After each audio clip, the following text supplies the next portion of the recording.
मित्रों, आज की प्रेस वार्ता में आप सभी का स्वागत है। विगत सप्ताह में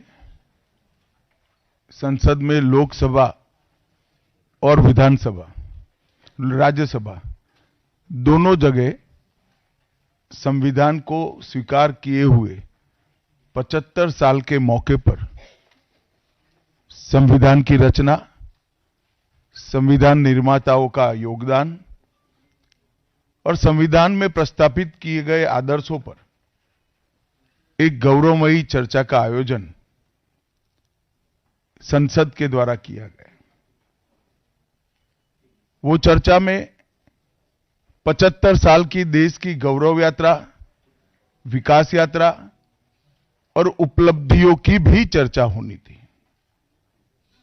ये तो स्वाभाविक है कि जब लोकसभा में, राज्यसभा में पक्ष और विपक्ष होते हैं तो हर मुद्दे पर लोगों का नजरिया अलग अलग होता है, दलों का नजरिया अलग अलग होता है, वक्ताओं का नजरिया अलग अलग होता है। मगर संसद जैसे देश के सर्वोच्च लोकतांत्रिक फोरम में जब चर्चा होती है तब इसमें एक बात कॉमन होती है कि बात तथ्य के आधार पर होनी चाहिए और बात सत्य के आधार पर होनी चाहिए। कल से कांग्रेस पार्टी ने जिस तरह से तथ्यों को तोड़ मरोड़ कर रखने का प्रयास किया है, ये अत्यंत निंदनीय है और मैं इसकी निंदा करना चाहता हूं। ये क्यों हुआ?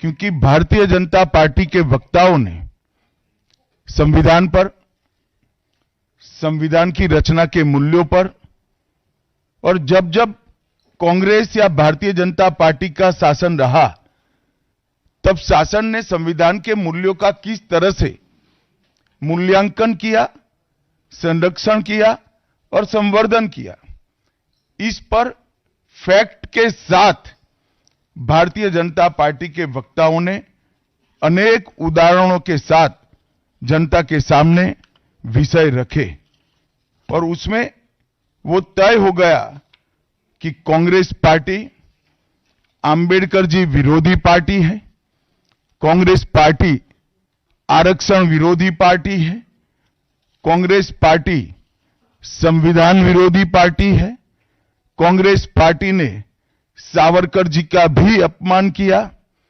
कांग्रेस पार्टी ने आपातकाल डालकर संविधान के सारे मूल्यों की धज्जियां उड़ा दी, नारी सम्मान को भी सालों तक दरकिनार किया, न्यायपालिका का हमेशा अपमान किया, सेना के शहीदों का अपमान किया और भारत की भूमि तक को संविधान तोड़कर विदेशी देशों को देने की हिमाकत कांग्रेस पार्टी के शासन में हुई।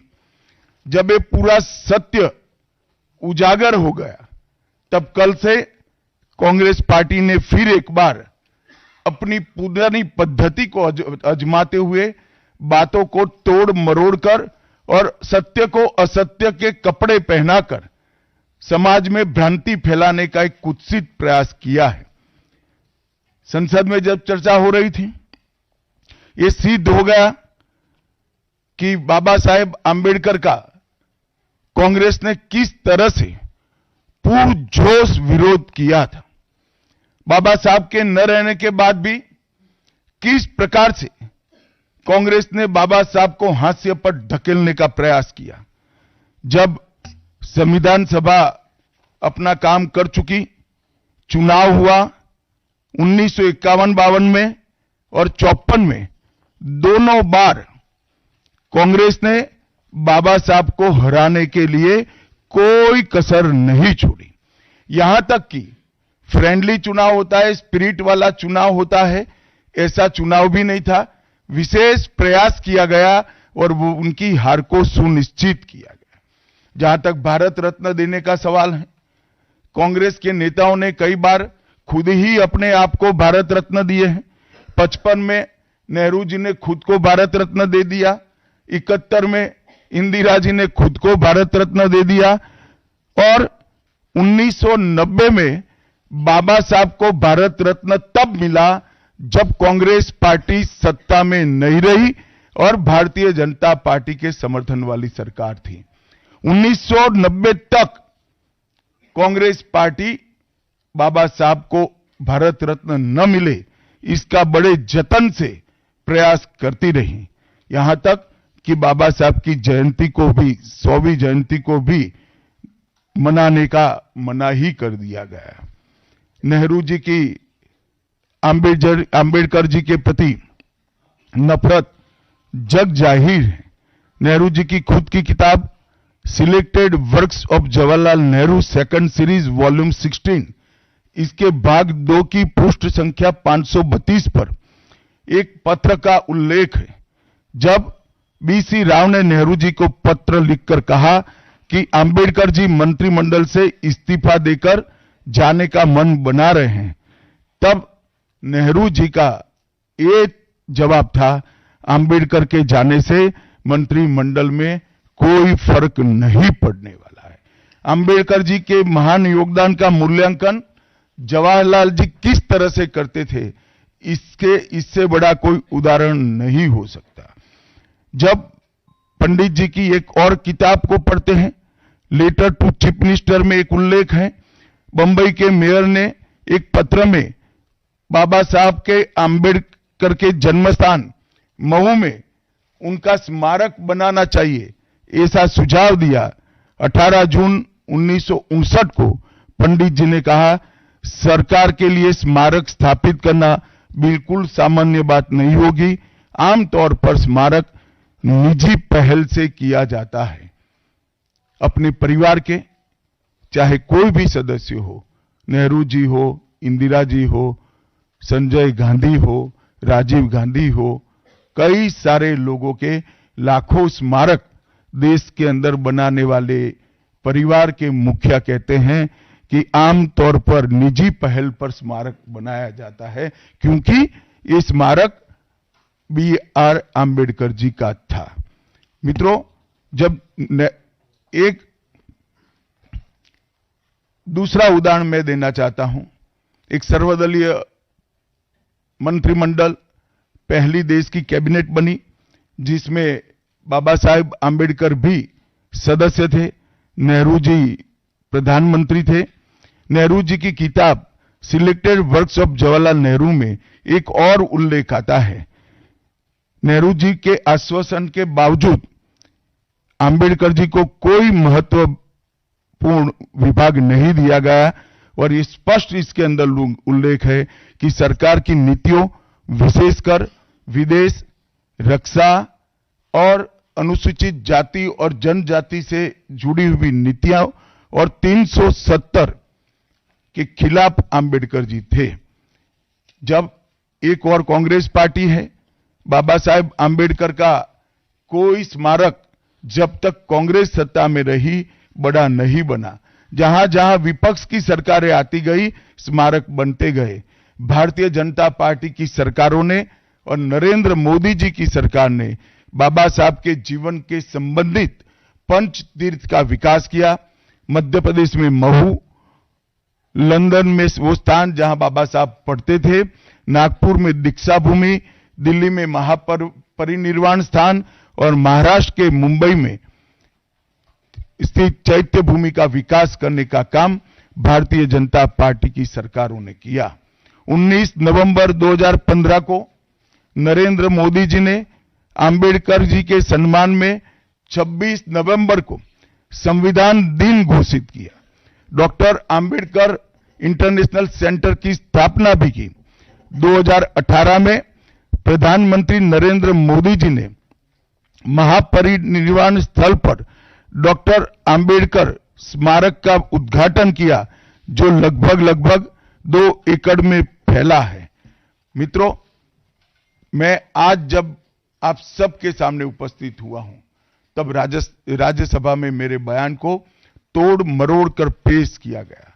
मेरा मीडिया के सभी मित्रों से आग्रह है, कांग्रेस ने सार्वजनिक जीवन में ये जो पद्धति की है कि बयानों को तोड़ मरोड़ कर पेश करना, हो हल्ला मचाना और भ्रांति खड़ी करना।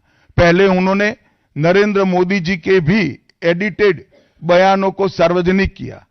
चुनाव जब चल रहा था, मेरे बयान को एआई का उपयोग कर एडिट किया गया और पूरे देश में इसको प्रसारित करने का घृणित काम किया गया। और आज अंबेडकर जी के लिए मेरी बात को तोड़ मरोड़ कर वो पेश कर रहे हैं। मैं स्पष्टता के साथ कहना चाहता हूं, मीडिया को विनती भी करना चाहता हूं कि मेरा पूरा बयान जनता के सामने रखिए। मैं वो पार्टी से आता हूं जो पार्टी कभी अंबेडकर जी का अपमान नहीं कर सकती। पहले जनसंघ और फिर भारतीय जनता पार्टी ने हमेशा अंबेडकर जी के सिद्धांतों के आधार पर चलने का प्रयास किया है। जब जब भारतीय जनता पार्टी शासन में रही, अंबेडकर जी के सिद्धांतों का हमने प्रचार किया है, प्रसार किया है। आरक्षण को और मजबूत करने का काम भारतीय जनता पार्टी ने किया है। इन्होंने जिस प्रकार से आरक्षण को भी विरोध किया, वो भी हम सब जानते हैं। पिछड़ा वर्ग आयोग, काका साहेब कालेलकर आयोग 53 में बना, 55 में रिपोर्ट आई, आज तक वो रिपोर्ट को लागू नहीं किया गया।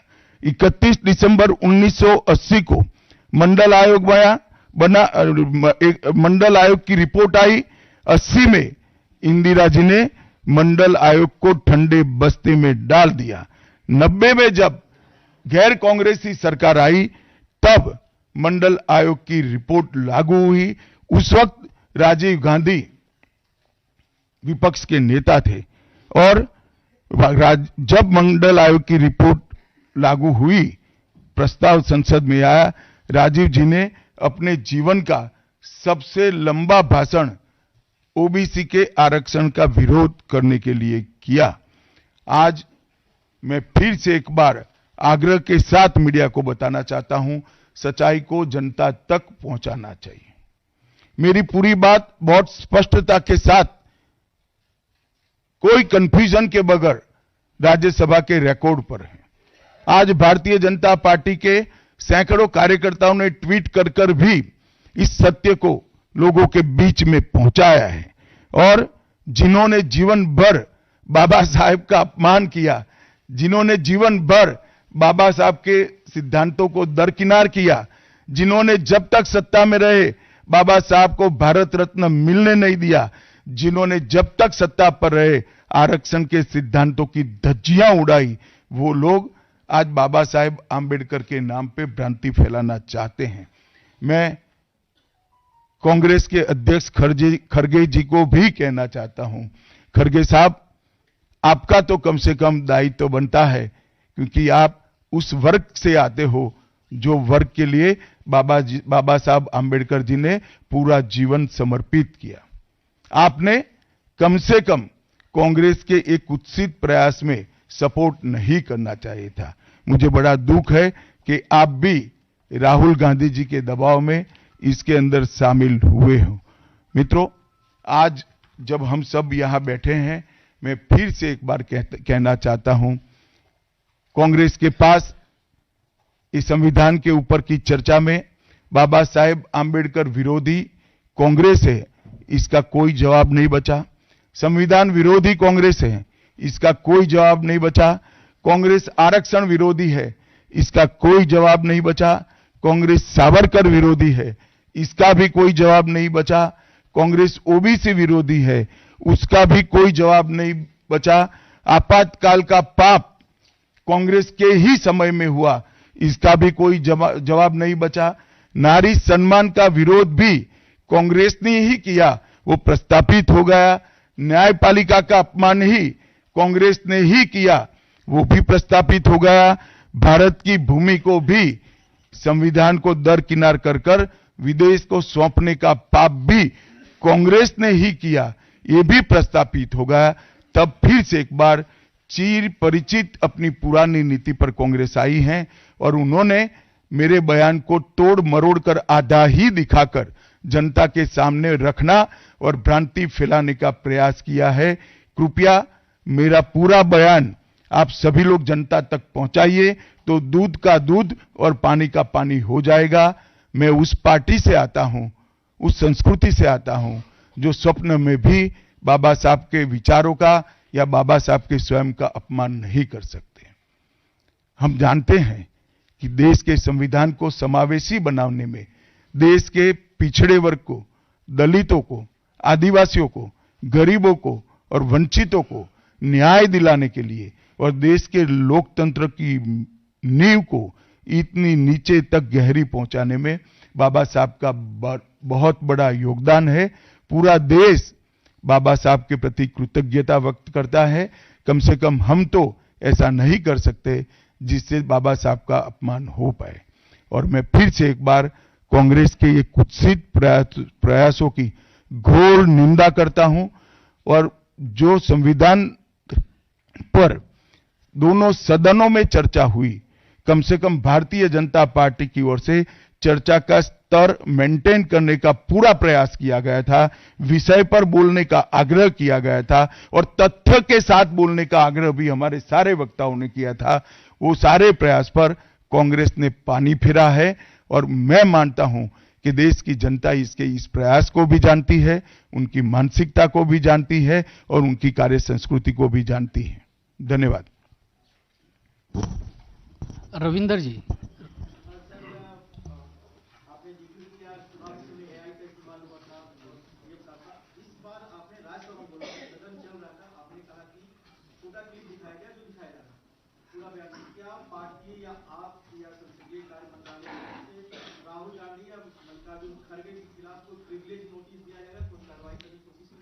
देखिए, मैं पार्लियामेंट के बारे में बाहर जवाब नहीं दे सकता, परंतु मैं इतना जरूर कह सकता हूं कि इसके सारे legal option Bharatiya Janata party तरासेगी। Parliament